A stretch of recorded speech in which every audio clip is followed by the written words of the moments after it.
కాంగ్రెస్ రాజకీయ ప్రయోజనాల కోసమే పనిచేస్తుంది తప్ప రాష్ట్ర ప్రయోజనాల కోసం కాదన్నారు మాజీ మంత్రి బీఆర్ఎస్ ఎమ్మెల్యే హరీష్ రావు. కాంగ్రెస్ మంత్రులకు ప్రాజెక్టులపై కనీస అవగాహన లేదని విమర్శించారు. తుమ్మిడిహెట్టి ప్రాజెక్టు పేరుతో ప్రభుత్వం ప్రజలను తప్పుదోవ పట్టిస్తుందన్నారు. తుమ్మిడిహెట్టి దగ్గర 11,000 కోట్ల పనులు జరిగాయని సీఎం చెప్పడం పూర్తిగా అవాస్తవమన్నారు. తుమ్మిడిహెట్టిపై ప్రభుత్వం రోజుకో మాట మాట్లాడుతుందన్నారు. మహారాష్ట్రతో మంచి సంబంధాలున్నాయని చెప్తున్నా రాష్ట్ర ప్రభుత్వం ఇప్పటివరకు ఎందుకు ఒప్పందం కుదుర్చుకోలేకపోయిందని ప్రశ్నించారు. ప్రాణహిత చేవెళ్ల ప్రాజెక్టు కోసం 82 కోట్లు మాత్రమే కేటాయించారన్నారు. ఆ బడ్జెట్ తో ఒక్క బ్యారేజ్ కూడా నిర్మించలేరన్నారు హరీష్ రావు. విజ్ఞతతో బిహేవ్ చేయాలి. ఆ రాష్ట్రానికి వెళ్లి సంస్కారంతో మనము ఇచ్చిపుచ్చుకునే ధోరణిలో మన రాష్ట్ర ప్రయోజనాలు కాపాడడం కోసం ఒప్పించాలా, మెప్పించాలి.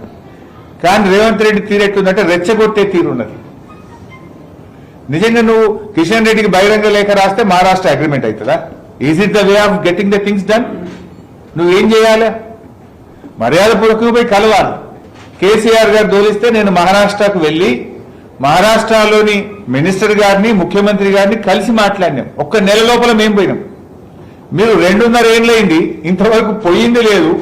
బహిరంగ లేఖలు రాస్తారు అగ్రిమెంట్ చేయండి. అంటే మీ నిజాయితీ ఏందో, మీ చిత్తశుద్ధి ఏందో అర్థమైతలేదా?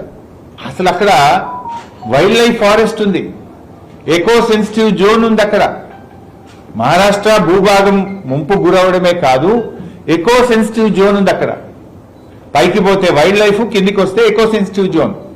అది ఒప్పించాలంటే సుప్రీంకోర్టులో ఉండే హై లెవెల్ కమిటీ ఒప్పించాలి. దానికి ఎంత టైం పడుతుంది?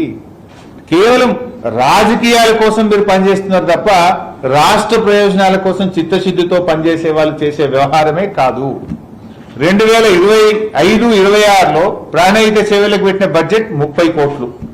ఈ సంవత్సరం 2026-27 ఈ సంవత్సరం బడ్జెట్ లో పెట్టింది 50 కోట్లు. తిప్పి కొడితే అంతా 84-85 కోట్లు పెట్టింది. మీరు ఈ 84 కోట్లతో ప్రాణహిత సేవలు అవుతుందా? మీరు కట్టమన్న బ్యారేజ్కి 5,000 కోట్లు కావాలి. మీరు పెట్టింది 3 ఏళ్లలో కలిపి 80 కోట్లు. అంటే మీరు కట్టేది ఏ పాటో, మీరు మాటల కోసమే తప్ప నిజంగా కట్టే ఆలోచన ఉన్న వాళ్ళు అయితే బడ్జెట్లో పెట్టాలి కదా.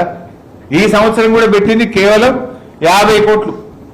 అంటే ల్యాండ్ ఎక్విజిషన్ లో ఒక మూలకు కూడా చాలు.